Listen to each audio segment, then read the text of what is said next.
Welcome to this series, and thank you for joining me for another gentle journey into the forgotten corners of history. Tonight, we drift gently back in time to an age when the seas were vast, unknown, and dangerous. But there were those who sailed them nonetheless, not for adventure, but out of duty, survival, and the simple, steady rhythm of trade.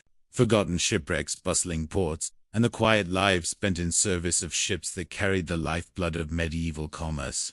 So, settle in. Let your mind drift like a ship on still waters. Storms could shatter a ship as easily as a walnut, and hungry pirates lurked around every dark corner.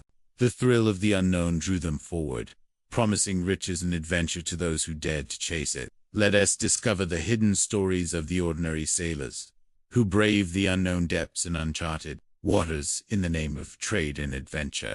Through the eyes of ordinary people, you'll experience life on a medieval ship, the thrill of discovery, the despair of shipwreck, the bustle of port life, and the quiet rhythm of a sailor's existence in an age long gone. Let's explore the tales of courage, hardship, and triumph that have been lost to time, and bring them back to life on our screens. Shipwrecks were common, and the icy grip of death awaited every sailor who dared to venture too far from shore. Even for the most seasoned sailors, life at sea was a constant battle against the elements, a test of endurance against the endless rocking of the waves. When a storm struck, they battled to keep the ship upright. When the winds died down, they strained to keep the vessel on course. Days blurred into weeks as they struggled to stay afloat, their bodies aching, their minds growing weary. The endless rhythm of the sea seeped into their bones, a haunting reminder of their isolation and danger. And imagine what it was really like to spend your days and nights at sea. You may have heard tales of mighty explorers or daring pirates, but beneath those grand stories lies another reality: the quiet, often miserable, daily life of the ordinary sailor. It wasn't until the late Middle Ages that large ships began venturing out into the open sea, carrying precious cargoes far beyond the horizon. In the 13th century, a new generation of seafarers fanned out across the North Sea and the Baltic, connecting distant ports and opening up new worlds to trade. For the first time, merchants could buy exotic spices in the East and sell them for huge profits in the West. And so the quiet, steady work of sailing ships became one of the most important industries in Europe. Tonight, we won't chase legends. Instead, we'll sit quietly on the rough wooden decks of a medieval ship, feel the salt air on our skin, the creaking of timber beneath us, and the endless, rolling sway of the waves. Across the next few hours, we'll gently explore not only the hardships faced by these sailors, but also the hidden stories of doomed voyages. In the beginning, sailing ships were small, and most voyages took place within sight of land. But it was dangerous work. But amidst this hardship lay the magic of discovery. As they charted unknown waters, they uncovered new lands and made fortunes beyond their wildest dreams. And so it is with this spirit of exploration and discovery that we set sail on our own journey tonight. Join me, won't you? This series will take you on an immersive journey through time, exploring the forgotten corners of the past. So you think you're a fan of medieval history? You've binge-watched all of our videos about knights in shining armor and majestic castles. But do you really know what it was like to live in the Middle Ages? Let us challenge you with this: why you wouldn't last a day on a medieval ship, if you can call it that. It consists of hard, dry biscuits called ship's bread, tough as stone, often infested with weevils, a thin gruel, salted fish, or a slab of smoked meat, if supplies last. Forget about fresh water. It quickly turns brackish, stored in wooden barrels that leak and rot. No wonder scurvy was common on these ships. It might not be as glamorous as you think. Keep watching to find out why. When the seas are calm and cloudless, sunburn and salt sores cover exposed skin. This is not the life of a bold adventurer. It is the slow, grinding reality of surviving day after day on a medieval ship. In the past, only desperate people or those without a choice took to the seas. Most sailors were poor, uneducated men who had little skills to offer on land, but could handle a rope or a sail. They were often pressed into service, meaning that they were forced by the government or a nobleman to serve on a ship. They might have been criminals who were offered a choice: prison or a life at sea. Others were volunteers who chose a life of adventure over one on dry land. But even these men soon found that life on a ship was anything but glamorous. When the skies weep, rain lashes your face, icy water pools on deck, soaking through clothing and chilling bones. Storms can last for days. When they hit, rain and wind scream across the deck, making everything 10 times harder. It was a world of hardship, danger, and misery. The open sea may beckon with its promise of faraway lands and fortunes untold. But consider well your response. The medieval seas are unforgiving. Will you heed their call, or will you choose to stay safely on solid ground? Step 1. Onto the deck. Imagine the first steps onto the deck of a medieval ship. Thanks for tuning in, and we'll see you next time. The wood beneath your feet is damp, worn smooth by countless boots. Men would jump into the sea to swim ashore, but most drowned because they underestimated the strength of the waves and undertow. Of those who didn't drown, many died of exposure or infection. The constant drip of seawater, the scuttle of rats in the shadows, and the snores and coughs of your exhausted crewmates. The air is thick with salt and the faint, sour scent of unwashed bodies. Hauling ropes, scrubbing decks, adjusting sails. The tasks are endless, monotonous, but demand precision. A misstep could mean tangled lines, snapped rigging, or worse, overboard. Around you, ropes creak softly as the ship rocks. Even in port, it never truly holds still. Your bed is a patch of rough boards, or, if you're fortunate, a shared hammock strung between beams below deck, where the air is heavy and stale. What about food? Food on a medieval ship is not something to write home about. Your day begins before dawn with the sharp commands of the bosun. And let's not forget about the sickness. Seasickness for the inexperienced, turning your stomach inside out as the ship heaves and dips on swells. But worse, fevers, infected wounds, the flux that leaves men weak and dehydrated. Medical care is basic at best: a bucket of seawater, a rag, and a prayer. On a long journey, men died of disease, not just on the ship, but on the shore. Imagine the searing pain of sunburn on your skin, the agony of salt sores covering your lips and eyes, the sting of seawater slapping your face whenever the wind shifts. Now, add to this the constant threat of pirates of the hidden reef that could smash the ship to pieces and send you tumbling into the hungry sea. And now you understand why so few people romanticize this life. When you hear tales of daring seafarers, remember, they're just that.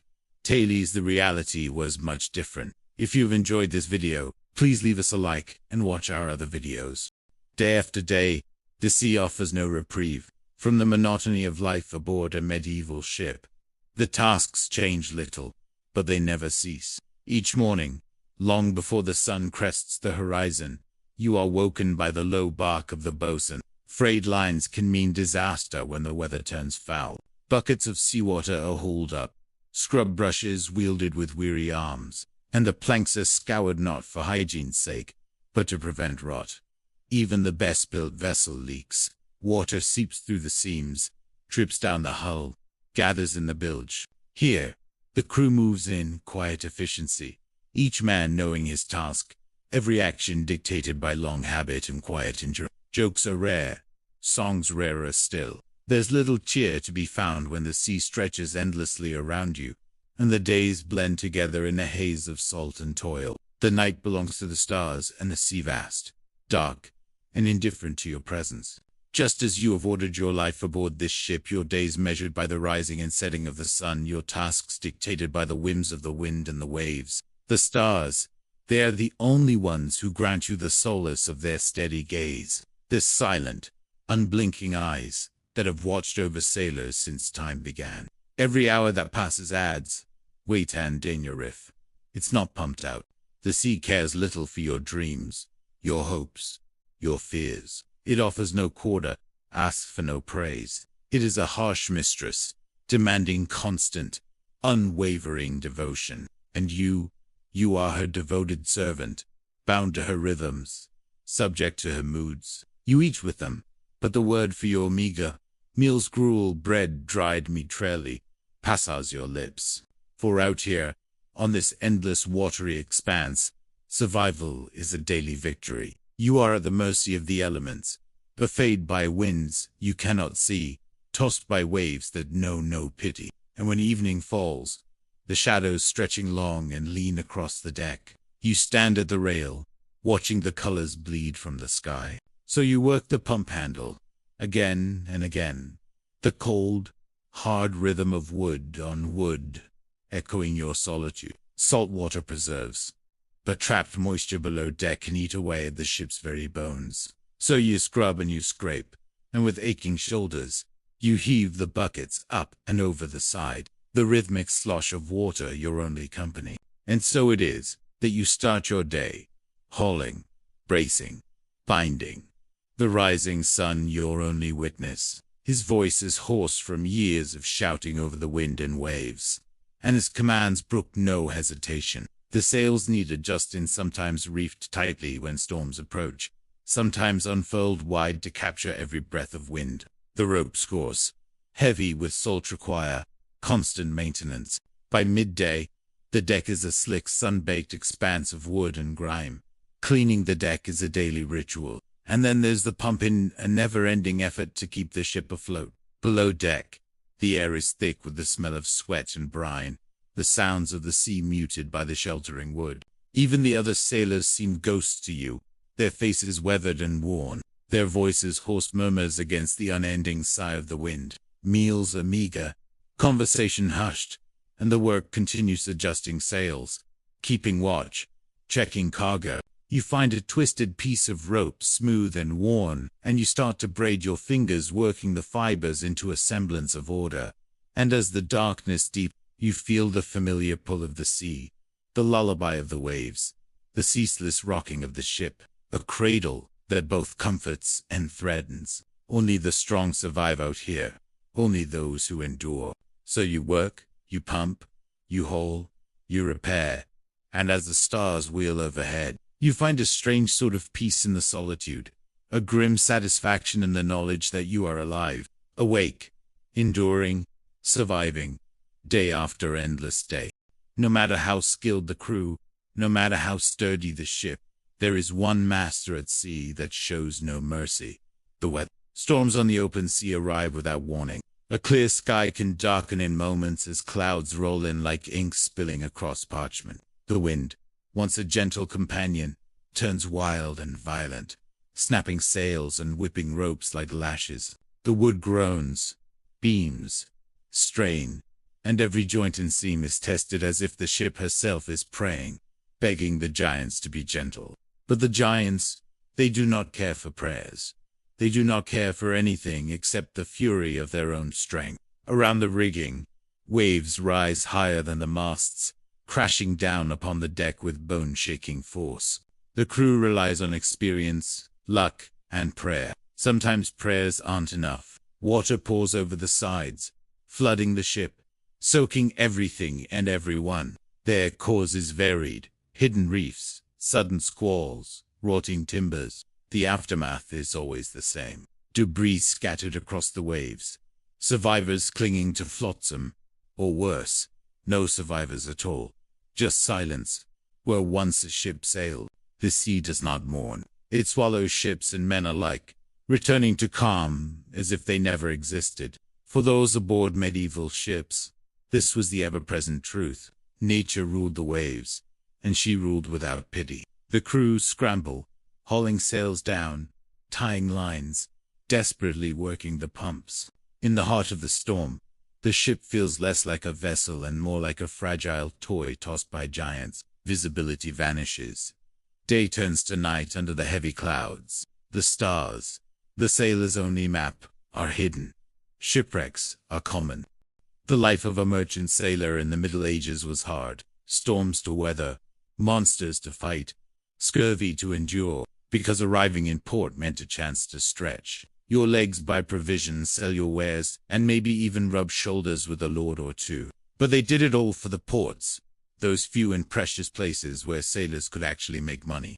Ports were the lungs through which the lifeblood of commerce flowed, bringing in riches, and spreading them throughout the land. They were the centers of medieval culture, where the latest fashions were adopted and rumors and news were traded along with the wares, or of the great cities of the south where the streets were paved with gold. He might meet a returning pilgrim, dusty and limping, who could tell him of the holy sites in Jerusalem, or of the exotic peoples he had met along the way. Or he might simply overhear scraps of conversation that hinted at lands beyond the known world, of ice and snow and darkness, of cannibals and demons, of monstrous beasts and fabulous riches. These were the lures and the dangers of the ports, the seductive whispers that promised so much and demanded so much in return. And they were the source of some of the most sumptuous food a sailor could hope to eat: fresh fruit, roasted meats, tankards of foaming ale. Days were spent hauling cargo, bartering for provisions, dodging beggars and thieves, repairing the damage to his ship and rigging, replacing the sails, patching the hull, scraping off barnacles, and generally making sure that the vessel was seaworthy. If he was lucky, he might find time to meet up with fellow sailors and hear about their adventures. Maybe he'd catch the tavern wench Si and spend a night carousing with her in some shadowy corner. It was worth enduring months at sea in a cramped, dark hold with nothing but the endless rocking of the waves and the occasional scurvy dog to keep you company for a sailor. Life in port was a necessary evil, a time for rest and recuperation, but also a time for trading, gossip, and rumors. It was a chance to stock up on supplies and make sure that everything was shipshape before setting sail once more. It was the brief, chaotic interlude between the sea's isolation and the land's embrace.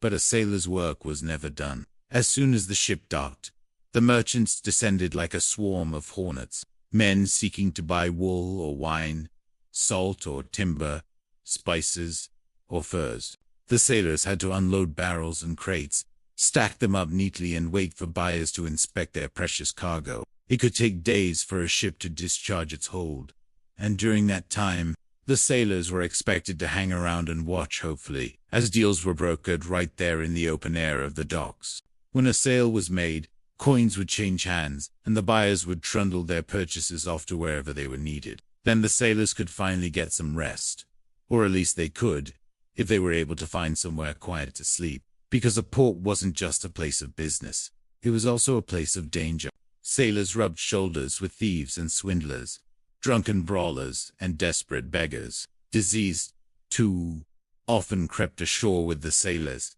carried on the same winds that had borne their ships across the waves. And yet, despite all the perils, despite all the noise and the stench and the grime, the ports were also a glimpse of the wider world, a taste of faraway places and the riches that lay there waiting to be discovered. Exotic fabrics from the east, unheard of foods, strange accents that hinted at lands beyond imagining. The ports were a microcosm of the medieval world, a place where everything was bought and sold, including news and rumors of lands beyond the horizon. A sailor might hear tales of faraway Cathay, where the air was said to be so pure that a single breath could make you live for 100 years for a sailor. Life in port was an exhausting business, but sooner or later, the work was done, and the sailor had to say his goodbyes and set sail once more, leaving the port in all its wonders behind him until his next voyage. Now, check out this video on how filthy medieval ports really were, or this one on life as a lowly deckhand in the Middle Ages. In the heart of the 15th century, amidst the bustling trade routes of the Mediterranean, there existed a quiet terror that haunted the dreams of sailors. It was neither the raging storms nor the sickness that ravaged their ranks, but something far more sinister: pirates and pirates. These maritime marauders preyed on the riches of the sea, leaving behind a legacy of violence and fear that echoed through the annals of history. While tales of these swashbuckling rogues have been romanticized through the ages, the reality was far more grim and brutal. And gold, sailing from the bustling port of Venice to the sun-kissed shores of Alexandria. The journey has been long and arduous, but the promise of exotic treasures at the famed bazaars keeps your spirits high. They tear open sacks, scattering their contents across the deck. You watch helplessly as your world is torn apart, your belongings strewn across the deck, your ship, once a symbol of trade and prosperity, reduced to plunder. They take what they want, sparing the rest of the crew, but not without leaving a lasting impact. Others, however, are less magnanimous. They leave you with nothing, taking even the clothes off your back if they suspect you're hiding valuables beneath. You hide what valuables you have on your person, hoping to go unnoticed. For those who braved the highest trade routes of the time, the threat of violence, theft, and death was ever present, not just against the elements, but against fellow humans whose greed knew no bounds. You avoid the gaze of the pirates, praying that they won't find you. The terror of the moment is palpable, the fear of what might happen next, a constant shadow over your head. Chests are broken, their precious contents spilling forth, coins, jewels, and silks. Amidst the chaos, some pirates fan out across the ship, searching every nook and cranny for hidden treasures.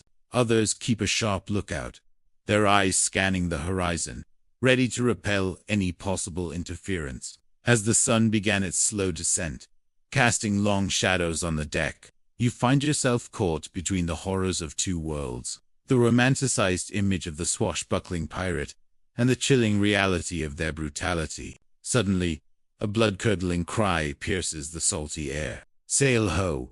There is sail on the horizon. All eyes rush to the crow's nest to get a better look. The sight that greets them is both intriguing and unsettling. A ship on the horizon, its flags bearing unfamiliar emblems. Another specter, equally dangerous, yet shrouded in more complexities. These individuals, often sanctioned by kings or nobles, operated in the murky waters between piracy and legality. They sailed the seas, preying on merchant vessels under the guise of letters of marque, legal papers that turned theft into sanctioned warfare. Picture this. It's the year 1485. You are a sailor on a merchant vessel laden with spices, silks. As the ship draws closer, your heart sinks. Its lean, mean silhouette is that of a pirate vessel, swift and deadly. In the hands of these ruthless rogues, these ships became instruments of terror, their speed and agility making them elusive and their crews merciless. Their weapons, a mix of axes, swords, and crossbows, glint menacingly in the sunlight. The clash between the two crews is short and violent. The pirates, with their superior numbers and ferocity, quickly overpower the guards. Those who resist are cut down mercilessly, their cries swallowed by the wind and the waves. They were led by cunning captains, some driven by desperation, others by an insatiable greed, and all united by a thirst for adventure and riches. The attack is swift and brutal. Before you can sound the alarm, the pirates are upon you, clambering over the rails with the agility of seasoned climbers. The next wave of pirates, ransacking the ship, stripping it bare. For the common sailors like yourself, survival often meant submission. Some pirates, after seizing their desired loot, leave their captives alive, though not unscathed. But even this grim reality was not the only peril that lurked in the vast expanse of the medieval seas. To the average sailor, the difference mattered little. When faced with the threat of privateers, the outcome remained the same: violence, fear, and loss. And so, the quiet terror of pirates and privateers continued to haunt the dreams of sailors, a grim reminder of the perils that lurked beneath the seemingly endless expanse of the medieval seas. Beneath the surface of legitimate trade, another world thrived, the world of smugglers. From the bustling ports of the Mediterranean to the misty coasts of the North Sea, tariffs and royal decree. It was a dangerous game, but one many played out of necessity or greed. What did it take to succeed in this shadowy world, where fortunes were made and broken on the tide of deceit? There, amidst the maze of wharves and warehouses, sailors and merchants whispered deals in smoky taverns, their voices low, their eyes darting, betraying the weight of their secrets. For here, in the heart of the smuggling world, trust was a luxury one could not afford. Signals given from ship to shore, a lantern in the night, a prearranged set of knocks on a door, a simple nod in a crowded tavern. And so they moved in the shadows, evading the tax collectors and royal officials. The true extent of the shadow economy was impossible to gauge. It lurked beneath the surface of the legitimate trade, a hidden underbelly of the medieval world. As the sun set over the medieval horizon, casting long shadows across the wall. The smugglers disappeared into the gloom, leaving behind the secrets of their shadowy world. And if you want to hear them, stay tuned because I'm just getting started. Their deeds done in the darkness, their faces obscured by the night, their presence felt only in the hushed whispers of the wind and the creaking of ships. Theirs was a world of shadows and secrets, a world where fortunes were made and lost on the tide of deceit. It was a vast network that spanned the known world, connecting merchants and opportunistic sailors in a grand design of deceit, each one a silent agreement, a promise made in the shadows. And merchants, nobles and paupers, all drawn into the shadowy world of smuggling by the promise of wealth or necessity. Their actions, though often driven by desperation or greed, had real consequences. Smuggled goods flooded markets, undercutting legitimate businesses. Royal coffers remained empty, leading to more stringent laws and harsher punishments. Lives were ruined by the seizure of smuggled goods, or the betrayal of fellow smugglers. The smugglers' code was etched in secrecy, their language in whispers. They relied on an elaborate system of signs and symbols to communicate, each one designed to evade the prying ears of the authorities. A small price to pay, considering the treasures they traded. Every sailor knew the risks, the constant threat of betrayal, the danger of prying ears and watchful eyes. To answer these questions, we must delve into the murky depths of the medieval underworld and uncover the secrets of the smugglers. To be fair, smuggling could mean many things. Barrels of untaxed wine might be hidden beneath cargo holds stacked with barrels of legitimately taxed wine. Exotic spices, silks, or dyes could be slipped aboard under false or missing documents. Contraband arms for distant wars could be stowed away in the bowels of merchant ships, bound for unfamiliar shores. And sometimes people, stowaways fleeing persecution or slaves, were transported in grim secrecy. Sailors often found themselves caught in the middle. Some turned a blind eye for extra coin. Others actively participated, hiding forbidden goods in hollow masts or beneath floor. Discovery meant harsh punishment, heavy fines, imprisonment or worse. But with dangers at sea and on land, how did smugglers operate?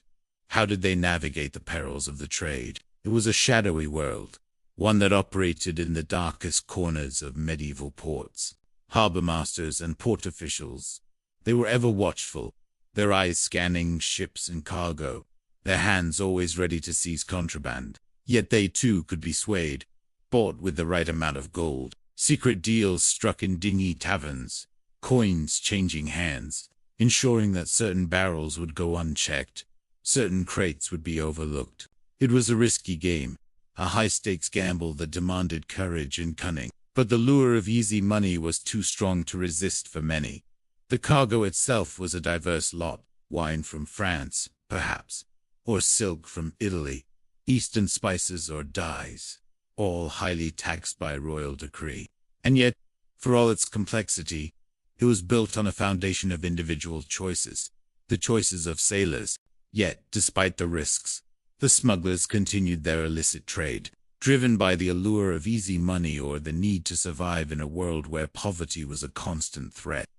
Life aboard a medieval ship was hard, uncertain, and often terrifying. So it's no surprise that sailors clung to rituals, omens, and superstitions to make sense of the unpredictable world around them. From the rolling waves to the groaning masts, every creak and sway of the vessel could signal impending doom. This belief led to a long-standing tradition of keeping women off ships, unless it was absolutely necessary. Of course, there were practical reasons for this. Women could not pull their weight on a ship, and were seen as a distraction from the task at hand, more than just a decorative element. The figurehead was thought to be a living presence that guided and protected the ship and its crew. Her serene expression and outstretched arms were seen as a blessing, warding off danger and ensuring a safe passage. But the belief that women were somehow dangerous to ships added another layer of prohibition to the already strict rules about women on board. They told tales of monstrous sea serpents that lurked beneath the waves, their bodies as thick as masts and their heads as sharp as saws. These stories, while terrifying, served as warnings, cautioning sailors about the hidden dangers of the ocean. They respected its power and feared its mysteries. Many refused to set sail on certain days, such as Sundays and Fridays, which were considered unlucky. This belief in unlucky days was widespread and deeply ingrained in their culture. Even the strongest captains were known to postpone voyages if these days fell within their planned sailing schedule. And the sailors' beliefs, like barnacles on the hull of a ship, grew in number and complexity over time. These mysterious lights, sometimes mistaken for stars, were believed by some to be the welcoming beacons of distant lands, guiding ships to hidden coves filled with treasure. They provided a sense of order in a chaotic world, a world where the whims of the gods and the fury of the sea could turn a sailor's life upside down in an instant. These beliefs were more than just superstitions. They were a way of life. They were the North Star that guided sailors, not just across the oceans, but through their fears and uncertainties, wave to wave, port to port. Others saw these lights as the ethereal glow of mermaid cities, shimmering jewels beneath a surface that tempted sailors with their otherworldly beauty. They might whisper prayers to the wind or toss flowers into the waves, hoping to smooth their path across the treacherous waters. These quiet acts of devotion, though seemingly insignificant, provided a sense of security in a world where the boundaries between life and death were often blurred. Some superstitions were as old as the waves themselves. Whistling on board, for instance, was considered a dangerous practice. It was believed that whistling on a ship would summon forth a storm, perhaps because whistling could mimic the wind's eerie moan as it raced across the waves. Similarly, bringing bananas on a voyage was a sure sign of disaster. This belief likely stemmed from the fruitless association with the tropics and the dangers that lay in those uncharted waters. Sailors steered clear of the tropics not only because of the storms and disease, but also because of the mythical crackle, a colossal sea monster that lurked in those very waters, just waiting to drag unwary sailors to their doom. Women at sea were another source of superstition. In the Middle Ages, many believed that women angered the spirits of the deep and brought bad luck to ships. But not all superstitions were born of fear. Some offered small comforts in an otherwise unforgiving world. For instance, sailors believed that placing a coin beneath the mast of a ship would bring good fortune to the voyage. The coin, often placed there by the ship's carpenter, was thought to ensure the ship's timbers stayed strong and true throughout the journey. This small ritual provided some reassurance to the sailors that their vessel would hold up against the relentless battering of the waves. The ship's figurehead, often carved into the likeness of a woman, was also believed to play a crucial role in the vessel's fate. The sea itself was brimming with folklore. Sailors spoke of ghost ships that drifted silently through the fog, carrying no crew, and bound for no known port. Strange lights dancing on the horizon also captured sailors' imaginations. For medieval sailors, the sea was both a life source and a livelihood. Before departure, sailors would perform small rituals to appease the gods of the sea. These beliefs and superstitions may seem quaint to us now, but for those who lived and died at sea, they were a lifeline. Beyond superstition, the sea itself was relentless in wearing down those who dared to sail it. For many, the first battle wasn't storms or pirates. It was their own bodies betraying them. But I've sailed in modern times with modern ships and modern conveniences. The truth is, I can't imagine how anyone could have survived the journey across the ocean in medieval times. The very things that made the journey possible also caused misery. The salt air, so bracing and wonderful on land, was a corrosive force on exposed flesh and eyes. Lips and skin cracked, noses bled, and sunburned skin peeled. But men still had to work. A sailor's job was never done. Men were needed at the oars or to haul in the sails. Others found solace in prayer, hoping for divine aid against the wrath of the sea. Eyes drooped, limbs grew heavy, and the will to work ebbed away. Sleep offered little respite, for dreams were filled with crashing waves and the ship's timbers groaning in pain. Some turned philosophical, seeing the vastness of the ocean as a humbling experience. It was a constant reminder of the fragility of the human body in the face of the unforgiving sea. But mostly, they just worked, enduring the pain, battling the sickness, and hoping for calmer seas. It was a battle against the elements, against the sea itself, but it was also a war against one's own body, a struggle to stay alive in the face of fatigue, hunger, and pain. It was a grim, desperate affair, and only the strongest and most resilient could hope to survive it. They strained under heavy loads, wrestled with ropes and climbed rigging that seemed to touch the sky. All the while the ship groaned and swayed, demanding a constant Herculean effort to keep it on course. There was always something that needed fixing, some part of the ship that needed reinforcing.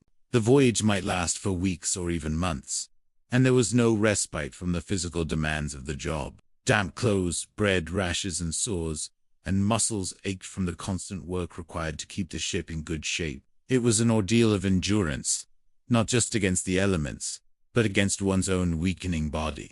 I've always loved the sea. As a kid, it was my constant fascination, and when I grew up, it became my profession. For those unfortunate enough to get seasickness, the crossing was sheer hell. It might have been a little better if they were traveling on a calm sea, but when the waves hit, it was difficult to keep anything down.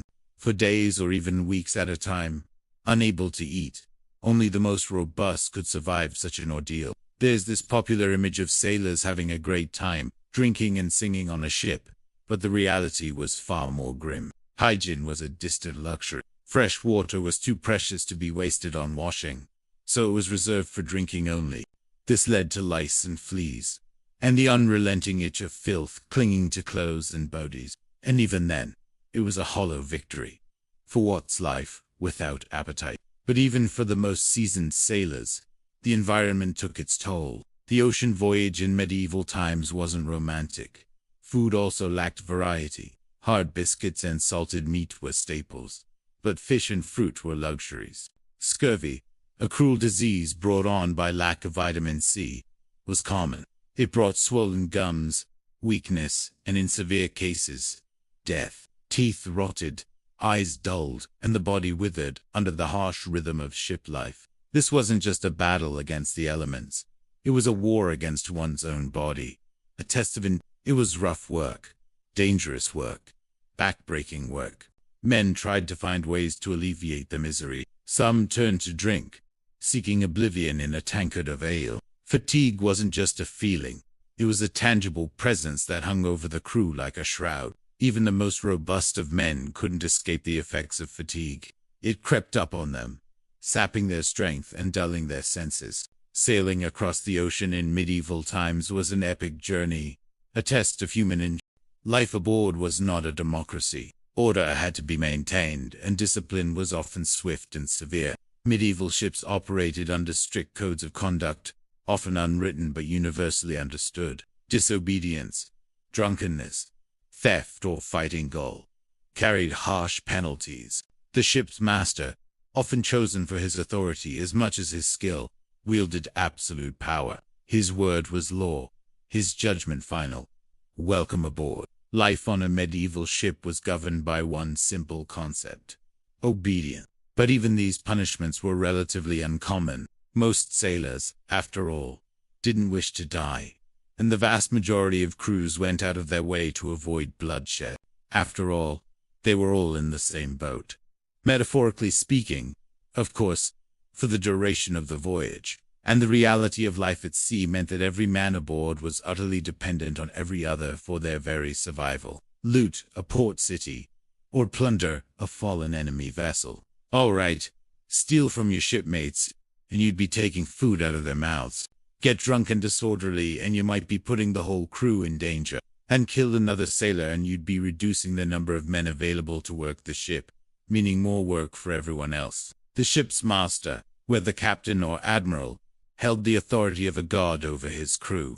Even amid the vast, lawless ocean, the rules of shipboard life followed each sailor like an unseen shadow, shaping their days as much as wind or tide. They may have sailed the open seas, but a sailor's life was bound by laws as unbending as the masts and as eternal as the stars. He was responsible for the safety and success of the voyage, and would brook no argument. His officers, in turn, were empowered to enforce his will and maintain good order amongst the men. Loot a port city, plunder a fallen enemy vessel. Brawl in the tavernette was all under the purview of the officers and punishable by a variety of creative means. Most commonly, disobedience resulted in extra duties.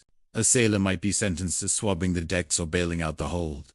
Hard labor designed to wear down the spirit as surely as any flogging. Floggings were common across many navies, and the tools varied from rough rope to supple leather strips. The back was an easy target, but a skilled hand could leave bloody welts across a sailor's shoulders or chest. 2. Ensuring that the punishment was seen as well as felt. For grave crimes like cowardice, desertion, or wounding another sailor, exile was the traditional punishment. It was known as marooning, and it usually involved leaving the sailor on a barren island with little more than the clothes on his back and a small supply of food and water. From there, he was left to the mercy of the elements and any predators that might find him. If he survived, he might find his way to a local village and beg for passage on a passing ship. If he wasn't so lucky, then his grave would be a lonely one, a stark reminder to other would-be malcontents of the price of disobedience. Public humiliation was another favorite method. A sailor might be paraded around the ship with a ball and chain, or forced to wear a silly costume while performing menial tasks. The stocks, a wooden contraption clamping wrists and ankles together, were also used to shame offenders in front of the crew. These punishments were designed not only to correct bad behavior, but to set an example for the rest of the crew. Men who saw others punished would hopefully be deterred from following their example. But more serious offenses required more serious punishments. In rare, extreme cases, mutiny or murder might earn a man a swift execution, being tossed overboard to the sea, sharks and all. And so it was in everyone's interest for the shipboard rules to be obeyed. "The worst thing about the sea," wrote one 16th century sailor, "is not the storms, nor the sickness, nor the hunger, nor the thirst, nor even the pain. It is," he said, "the long wait." But not every hardship at sea came from the tempestuous ocean itself. A stretch of ocean off the coast of Africa where the trade winds that had been filling their sails for weeks would suddenly die. And as the ship lost altitude, it would seem as if the world itself was tilting. By noon, the deck would be scorched and cracked by the sun, and though the air grew heavy and stagnant as the night wore on, there was no cool relief from the oppressive heat. "This," Conrad wrote, "is what makes the sea terrible. When the wind does finally return, the ship will glide effortlessly before the breeze. The men, pale and thin and rum-soaked, will watch the horizon with a kind of dazed hope, knowing that they have survived the worst that the sea can do and that somewhere beyond the flat horizon, life awaits. Not the squall, nor the wreck, nor the darkness, nor the dead, but the utter solitude of a calm sea and a clear sky, the horizon limitless, the sea reflecting the sky, the wind still, the sails slack, the ship alog, the crew, so many logs together on a raft, and all the vast immensity of space surrounding." In the end, it was not the wrath of the sea that sailors feared, but its tranquility. "For in the doldrums," he wrote, "men lose their senses. With the sails limp and the masts still, the ship became a drifting coffin. Days, even weeks could pass with no forward progress, only the oppressive stillness and the relentless sun. But to reach those riches, they must first survive the sea's indifference, endure the glassy calm and the waiting, and trust that the wind would fill their sails once more. Or, as Conrad put it, more succinctly, trust the sea." Sometimes it was the quiet that wore men down. In the early modern period, the ocean was full of perils, storms, disease, starvation, thirst, and the ever-present threat of piracy or shipwreck. When the wind fell silent, and the ship became a floating island adrift upon a glassy sea, there was little sailors dreaded more than being stuck in the doldrums. Water supplies would dwindle, tempers would fray, the endless, unchanging horizon would mock the crew with its emptiness. The crew might drift into a listless boredom or else succumb to a nameless unease. And Onang, as Conrad wrote, that something evil was at work upon them, sapping their strength and their hope. Men who had worked side by side for months, fighting the wind and the waves, now grew distant, suspicious. Small disputes over food or sleep or space might suddenly grow into quiet feuds. and within a few days, the ship became a floating pressure cooker of frustration and fatigue. With the ship making no progress and the prospect of land receding into the hazy distance, routine tasks lost their purpose, for when the wind died, there was no greater danger than the heavy, leaden sky above. If it did not soon begin to move, the rain would fall, and then the doldrums would become a watery grave. Now, more than ever, the sailors needed the wind to rise, to fill their sails, and carry them out of this watery purgatory. But as the days passed without a breeze, their hopes would sink like the sun, and they waited, not for the touch of land, but for the breath of the sea, praying that the wind would return. But this was no time for despair. This was the real test of endurance, not the sea's wild fury, but its indifference, the ability to endure the waiting, the monotony, the creeping doubts, the fear of stagnation, the sense of being utterly alone, cut off from all human contact, adrift upon the vast, uncaring face of the sea. And though the sea may offer no solace in the doldrums, it will offer no resistance either. From the earliest days of discovery, sailors had known that the sea could be a place of peace and plenty, abounding in fish and fresh water and fruit. While the sailors endured hardship and routine, the merchants who hired these ships played their own dangerous game. For them, every voyage was a gamble, an expensive, risky, but potentially lucrative investment that could make or break their fortunes. And then they negotiated with captains, haggled with dockworkers, and prayed for fair winds. These men of business rarely set foot aboard. Their livelihoods rode the waves alongside the crew, but they never quite joined them on the rolly, pitching deck of a ship. They arranged the cargo: barrels of wool, bales of cloth, casks of wine, crates of spices. Instead, they watched from the safety of the shore, pacing the wharves, their eyes constantly on the horizon, where the sky met the sea. They were the silent partners in a world of salty peril, where fortunes were made and lost in the roll of a dice. Pirates, with their hungry eyes and cutlasses flashed, could plunder a vessel and leave the owner penniless. And what if the spices from the Indies were adulterated, full of sawdust and plaster? Each decision, each selection, each negotiation was fraught with potential disaster.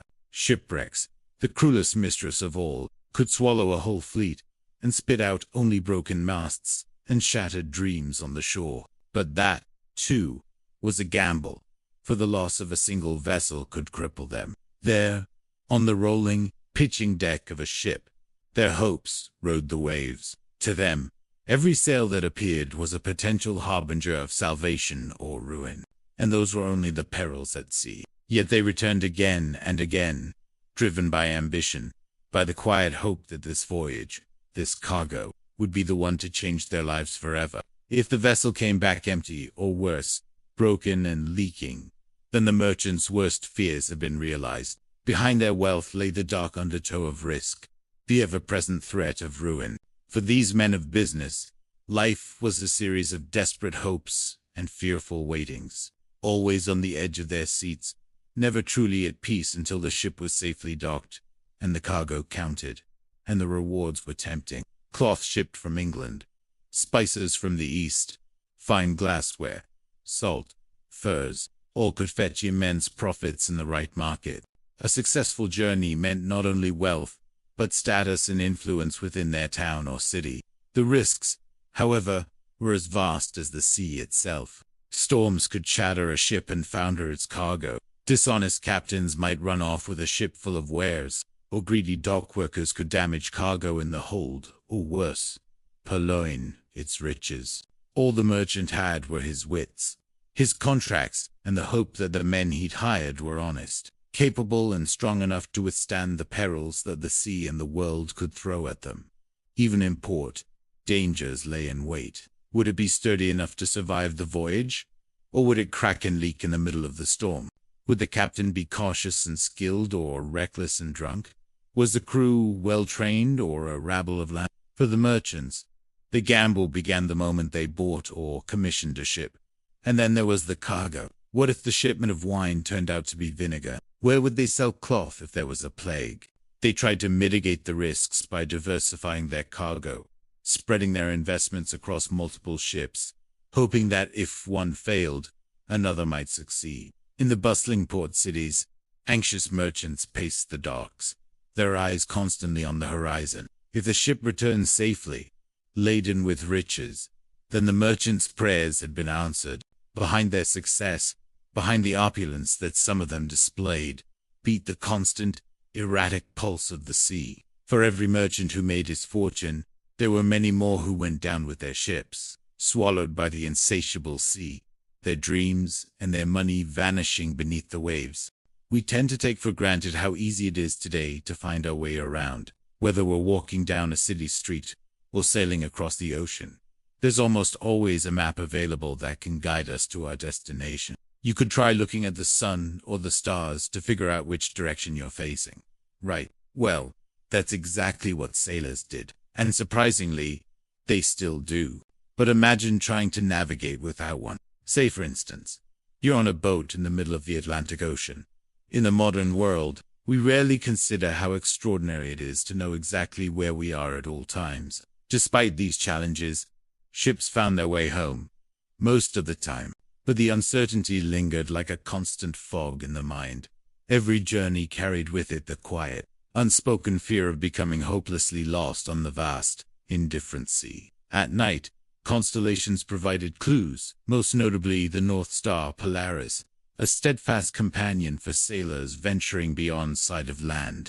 Imagine planning a journey across the Atlantic with no guarantee that you'll reach your destination, and ponder the incredible journey that brought you to where you are right now. Even with favorable winds, a ship could easily be blown far off course. Storms were a particular danger, capable of not just altering a ship's trajectory, but also of shattering its masts and tearing its sails, leaving the crew at the mercy of the waves. But it wasn't as simple as gazing upward. Clouds, storms, and fog often concealed the heavens, leaving the ship adrift, guided only by guesswork and experience. Though the medieval sailors never saw their position accurately on a map, they developed remarkable skills in navigation. Without these early explorers and their celestial know-how, our world map would look vastly different. They learned to read the subtle cues of the ocean, the wind and the sky, becoming attuned to the rhythms of the natural world. Their journeys were fraught with peril, but also marked by quiet triumphs. Each landmark successfully identified, each treacherous current successfully navigated, was a testament to human resilience and the indomitable spirit of exploration. Sailors watched the color of the water, the flight of birds, the presence of seaweed, tiny, subtle signs of nearby land or shifting currents. But in the medieval world, out on the open sea, finding your way was as much art as science, and often little more than quiet hope wrapped in tradition. There were no satellites or digital charts, no reliable maps, and often no landmarks beyond the endless, rolling horizon. For sailors and captains, navigation was a careful dance with nature, memory, and observation. The sun and stars became their guides. The position of the sun during the day, its slow arc across the sky, hinted at direction. When the heavens were hidden, they turned to the waves. This method of navigating using the movement of the ocean was called dead reckoning. By estimating speed, direction, and time traveled, sailors tried to plot their course. But this method had its limits. Even a small error in calculation or a sudden shift in current could lead a ship far off course. Over days at sea, these small mistakes could compound, sending a vessel miles off its intended path. Compasses were rare and still considered unreliable by many. Charts were crude and often incomplete, based as much on rumor as fact. It's hard to overstate just how difficult navigation was in the medieval period. And yet ships found their way, driven by the determination of their crews and guided by the stars above. As the age of discovery drew on, their techniques were refined and passed down, forming the basis for modern navigation. Though medieval ships were overwhelmingly crewed by men, women were not entirely absent from the maritime world. Their presence, though rare and often unrecorded, left quiet ripples in the fabric of life at sea. Their voyages were fraught with discomfort, danger, and constant uncertainty. Tavern workers and vendors lingered near ports and shipyards. Their lives were tied to the rhythms of arriving and departing ships, Some followed armies or trading fleets, providing services, support, and, at times, companionship to sailors far from home. Among them might have been the wives of traveling merchants or members of noble families accompanying their husbands on extended sojourns. They endured the same hardships as their male counterparts, battling rough seas, storms, and the threat of piracy. Their contributions, though overlooked in grand histories, were vital threads in the complex web of life surrounding the ships. For instance, in medieval Germany, skilled female weavers produced the intricate and durable sails that allowed ships to catch the wind and navigate the waters. Their craftsmanship, honed through years of training, ensured that the sails remained strong and resilient, withstanding the constant strain of wind and weather. Those whose stories, like the tides, have ebbed and flowed through history, leaving behind a legacy as enduring as the ships that sailed the boundless deep. The risks were immense, but so were the potential rewards for those who succeeded in their deception. It battered all who sailed upon it, regardless of gender. Yet the stories of women connected to the medieval maritime world remain whispers on the wind, subtle, resilient echoes of quiet courage. For instance, Queen Isabella of France, the wife of the English King Edward I, set sail from England in 1269 to join her husband at his court in Gascony. Her fleet of some 40 ships braved the perilous seas, and she successfully made it to France. But this was an exceptional journey. Most women only ventured out to sea when they had no other choice. They mended sails, hauled ropes, and steered ships, proving that the limits of their abilities lay not in the confines of gender roles, but in the vast expanse of the sea itself. Their contributions, like the steady pull of a rope, held the ships and the trade they carried aloft. Some women traveled aboard ships as passengers, wives of merchants, noble women journeying to distant courts, or pilgrims bound for holy sites. Other women took on more hidden roles. For example, during the 13th century, a merchant named Agnes visited the Holy Land with her husband, Walter, who was part of a trading enterprise backed by the English king. The couple stayed in Acre for 2 years, while Walter managed the business and she engaged in religious activities. During that time, she penned a letter back to England expressing a desire to return home, due to the challenging conditions and longing for her family. Her story, like many others, faded into obscurity. However, there are even whispers, buried in forgotten records, of women disguising themselves as men to join ship crews. Venetian explorer Marco Polo's account of his travels. Asia, in the 13th century, includes an intriguing mention of women working as sailors in India. While he doesn't delve into their motivations or experiences, he provides a glimpse into a world where gender roles were fluid, and occasionally, a woman could find opportunity on the high seas, driven by desperation, adventure, or escape. These daring women bound their chests, cut their hair, and sailed beneath false names. In port towns, women often labored as rope makers, sail makers, or suppliers of essential goods for the maritime trade. The sea, vast and uncaring, held no prejudice. From the bustling port cities of the Mediterranean to the stormy coasts of northern Europe, their presence, though often unacknowledged, was a constant. And so when we gaze out at the endless horizon or marvel at tales of daring voyages, let us remember the quiet courage of women at sea. For all its wonder and its hardships, life at sea was never meant to last forever. Even the most hardened sailor carried within them a quiet yearning for the steady, unmoving earth beneath their feet. No more endless horizons. No more creaking timbers beneath rolling waves. Taverns echoed with stories exaggerated and retold. Merchants haggled, lovers reunited, and families counted the days until their sailors walked through the door. For those who had survived the sea's trials, land meant more than rest. It meant safety, warmth, and the small pleasures of daily life. Dry clothing, steady ground, a familiar meal, and salty camaraderie. There were others who sought a quieter kind of joy, the simple pleasure of a well-earned rest.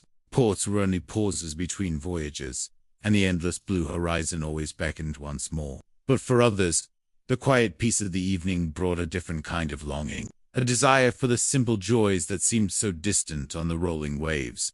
They dreamed of waking to the sound of church bells instead of seagulls, of sharing a loaf of bread with a loved one, of feeling the sun warm their skin instead of the spray of the ocean. For them, the harbor town offered a respite from the endless rhythm of the sea, a chance to walk among solid buildings and sleeping streets. It was a bittersweet ache, a reminder of all they had endured and all they had left behind in the name of adventure. But it was also a promise of the comforts that awaited them when they finally made it home. They sat in the shadow of ancient trees, listening to the crickets chirp and the night wind sigh through the leaves. Would they have stayed for long or set sail again right away?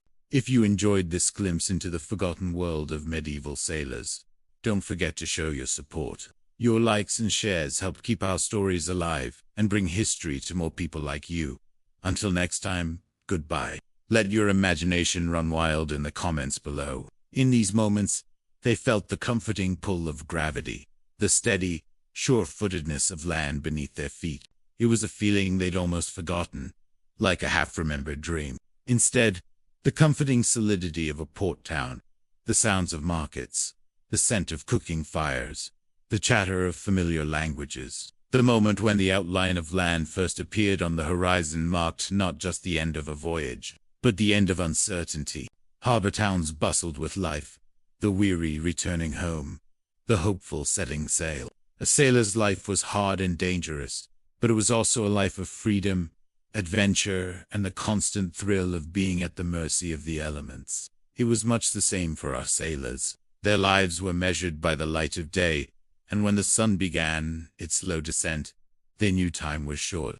As twilight deepened, so did their longing for the comfort of home. They missed the feel of grass beneath their feet, the sound of bird song instead of crashing waves. They missed the taste of fresh bread, the smell of flowers, the sight of green fields stretching as far as the eye could see. Once the call of the sea had captured a man's heart, it rarely let him go. Ports were only pauses between voyages, and the endless blue horizon always beckoned once more. Yet even then, the rhythm of the sea lingered. Some sailors swore they could still feel the sway of the waves beneath them long after stepping ashore.